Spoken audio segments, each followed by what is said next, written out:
Anyone who knows me well should be painfully aware of how much I love me some sci-fi horror, whether it's the terrifying sight of a xenomorph tiny mouthing somebody's face off, or the shock to the system you feel as a brutal tangle of appendages formed from corpses sprints after you through the halls of the USG Ishimura. A good sci-fi horror game is my jam, which actually brings me to the point of this video. The developers over at Bloober Studios have released a brand new original sci-fi survival horror game called Cronos: The New Dawn. The Bloob's hit rate has been a bit all over the place, but just last year they surprised everyone with a pretty fantastic remake of one of the best survival horror games of all time, Silent Hill 2. I covered all this in my review for that game, but I did not go into it with high expectations, and was very pleasantly surprised by how much I enjoyed it. It was a damn good remake that successfully walked the thin line between staying true to the original and being unique in its own right. So, combining how much I enjoyed their last project with my general love of sci-fi/survival horror, and you get a hefty amount of hype for this new game. Okay, real quick, bit of a disclaimer before I get into the review proper. If you've been following this channel for a while, and I'm sure there's at least one of you out there, you've probably picked up on the fact that I'm a pretty big Dead Space fan. I bring this up because, try as I might, there is no way I get through this review without comparing Cronos to Dead Space. I will try not to. After all, the quality of a game shouldn't live or die based on comparisons to its contemporaries.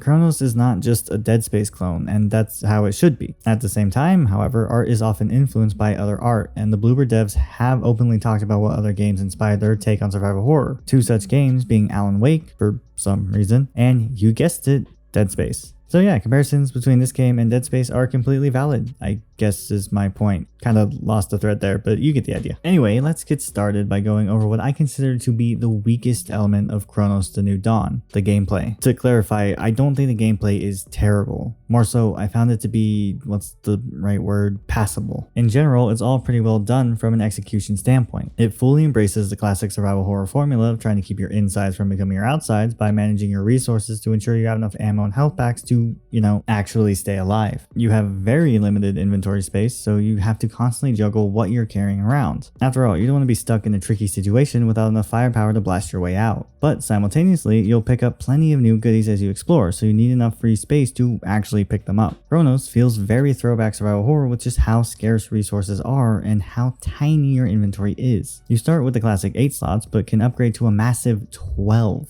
On top of that, there is a crafting mechanic with its own separate inventory to manage. The game does offer some ways to help you do as much damage as possible with as little resources as possible. For example, the environment is littered with explosive barrels and gas cannons for you to pew pew so they go boom. Not only does a good old-fashioned explosion do quite a lot of damage to your enemies, but fire is also an extremely important element of this game. You see, this wouldn't be a survival horror game without unspeakable and grotesque monsters constantly trying to get a little too friendly with your internal organs. In Cronos, those monsters are called orphans, zombified remains of humans that have mutated into a horrible mass of fleshy tentacles. What helps the orphans stand out from your more standard zombie fare is their ability to absorb and merge with the corpses of their fellow orphans. Naturally, this is not great for you, the player, as this makes them stronger and harder to put down. They can even take on aspects of whatever they merge with, so if you kill one of these extra mean spiky pricks, then another orphan can absorb it and get all pricky itself. The best way to deal with this annoying merging tendency is to burn the dead orphans, a phrase I hope never gets taken out of context. Fire is going to be your best friend in this game and another resource you have to manage. And all of this works well and creates an overall satisfying gameplay loop, especially if you're into this kind of thing in the first place. Zero problems with any of that. My problem with Cronos gameplay has more to do with the actual combating. It just feels a little basic. It's not bad, but I don't really think it does anything all that interesting either. Nothing particularly new or unique. The weapons all feel fairly standard and a bit samey. Each gun can charge its shots for extra damage or slightly different effects, like shooting little homing missile thingies. There's just a real lack of depth and variety to the weapons you can use, especially compared to something like Dead Space. Dead Space excels at giving you creative and fun to use weapons to shred your enemies apart with. Now, to be completely fair to Cronos, it is a more toned down sci-fi story compared to something a little more wild like Dead Space. Sci-fi comes in all shapes and sizes after all, but I still can't help but feel a little disappointed that Bloober didn't utilize the potential of the genre. By its very nature, science fiction offers so much creative freedom, and in such a saturated gaming market, not taking advantage of said freedom is really missing a trick. And it's not just the guns that are a little lackluster either. In Dead Space, you have more tools at your disposal than the literal tools used as guns. such as stasis and kinesis. Both of them are used in puzzle solving and exploring and whatnot, but are also valuable tools in combat. Stasis lets you drastically slow your enemies to give you some breathing room, while kinesis can be used to literally launch pieces of the environment into baddies. Cronos also has similar-ish tools used for exploration and or puzzling, like the emitter that lets you mess with specific time holes to rewind the physical state of that area to create new paths or unexplode explosive barrels. Then there is the conductor that lets you create an electrical current from one point to another by shooting little electric needle things. Both are pretty neat, but outside of barrel unexploding, they don't really serve any purpose in combat, which to me just feels like a massive missed opportunity to create an experience that feels more unique to this game. One of the best things a game can do is give you all kinds of cool options to mess around with, and Cronos falls a bit short in this department.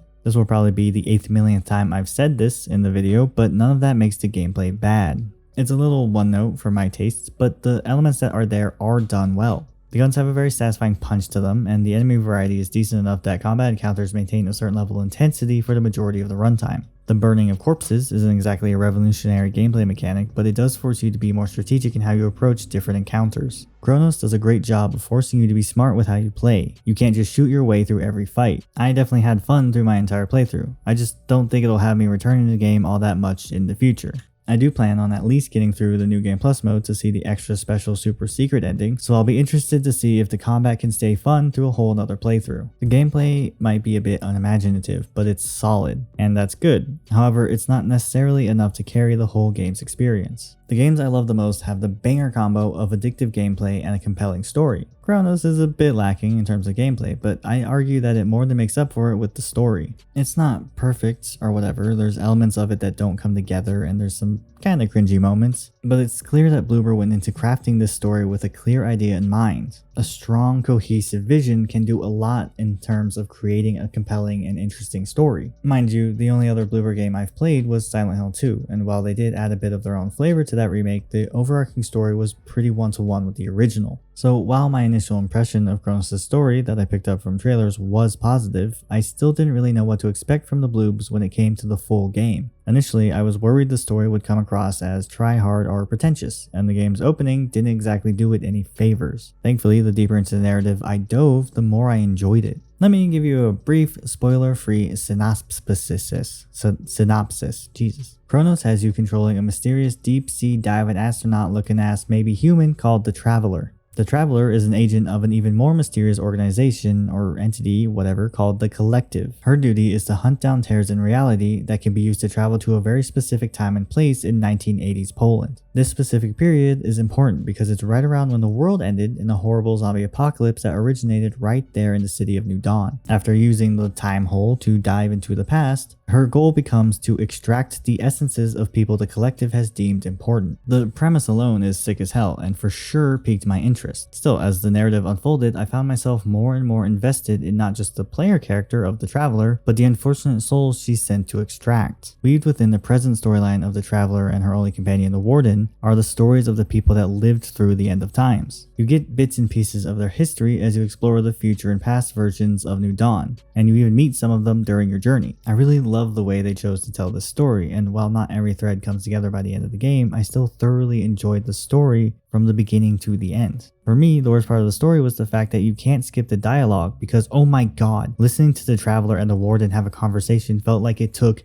actual literal years. I really liked the kind of off-kilter way they speak, and the performances were good, but they both talk very slowly, and I finished reading the subtitles about 60 seconds before they finished the sentence. All games should just let you skip lines of dialogue in every scene that isn't a cutscene. Anywho, as you play through the game, you'll fight your way through a harrowing post-apocalyptic future torn apart by strange time anomalies, along with the occasional trip to 1980-something Poland. The choice to focus on these two specific time periods really paid off because it allowed the devs to pour so much time and attention into bringing out the absolute best in them. Despite some slightly poor performance and occasional distracting texture pop in, they look pretty great graphically speaking. Beyond just looking good, they also feel very carefully crafted. I think mayhaps the biggest difference between Cronos and Dead Space is that Cronos very much feels more grounded. Dead Space takes place on a spaceship hundreds of years in the future, and it works fantastically for the story and world it was created in. Cronos, on the other hand, dials back the sci-fi quite a bit, but in return it becomes easier to relate to on a personal human level. It's smaller in scale, but that can allow for a better focus on a specific narrative and the characters that are experiencing it. I don't necessarily connect with or even like every character in the game, but they all felt very real. I also love that you learn more about them by exploring the environments, and it mostly feels worth doing.